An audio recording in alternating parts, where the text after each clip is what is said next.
Zaqatala rayonunda yaşayış məntəqələri və əkin sahələrinin sel sularının mühafizəsini təmin etmək məqsədi ilə rayon ərazisindən axan dağ çaylarında sahil bərkitmə, o cümlədən çay məcralarının tənzimlənməsi işləri aparılır. Ötən il olduğu kimi bu ildə dağ çaylarında sel təhlükəsi davam eləyir. Zaqatala su meliorasiya sistemlərinin istismar idarəsinin texnikaları hazırda məcra tənzimləmə işlərinə cəlb olunub. Ötən il idarə tərəfindən çay məcralarında tənzimləmə, daş beton bəndlərin cari təmiri aparılıb. 83 kilometr suvarma kanalları isə lildən təmizlənib. Kanalların lildən təmizlənməsi ilə su itkisinin qarşısı alınıb.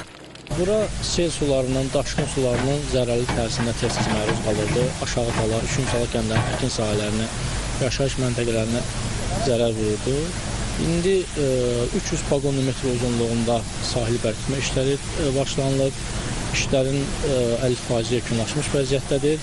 Tala çayının sağ sahilində, Nizami küçəsindən keçən hissəsində, Zaqatala şəhər ərazisində 300 pagonometr, aşağı Tala kənd ərazisində 300 pagonometr əlavə olaraq 2026-cı il üçün nəzərdə tutulmuş tədqiqat planına əsasən Buxaq çayının sol sahilinə Suvagil kəndi ərazisində, sağ sahilinə Qımır kəndi ərazisində, Katef çayının sol sahilinə Qəbrizlərə kəndi ərazisində, Tala çayda Göyəm kəndi ərazisində işlər planlaşdırılıb.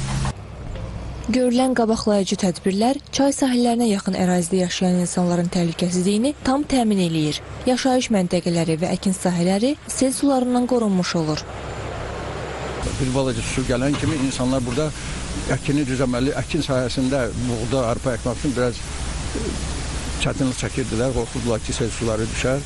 Sel suları yəqin ki, buğdanı, arpanı yürüb aparar. İndi isə arxayın öz əkin sahələrinə buğdanı, arpanı əkə bilirlər, tütün əkə bilirlər. Həm də özləri üçün yaşayışın səviyyəsini yüksəltmək üçün nəyə ehtiyac var, o məhsulları əkə bilirlər. Qeyd edək ki, Zaqatala su meliorasiya sistemlərinin istismar idarəsi rayon ərazisində əkin sahələrinin suvarılması, sel və daşqınlara qarşı mübarizə tədbirləri ilə yanaşı, əhalinin keyfiyyətli içməli su təchizatı ilə bağlı mütəmadi işlər aparır. İçməli suyun verilişində fasilələrin yaranmaması üçün baş verən qəzalar operativ şəkildə aradan qaldırılır.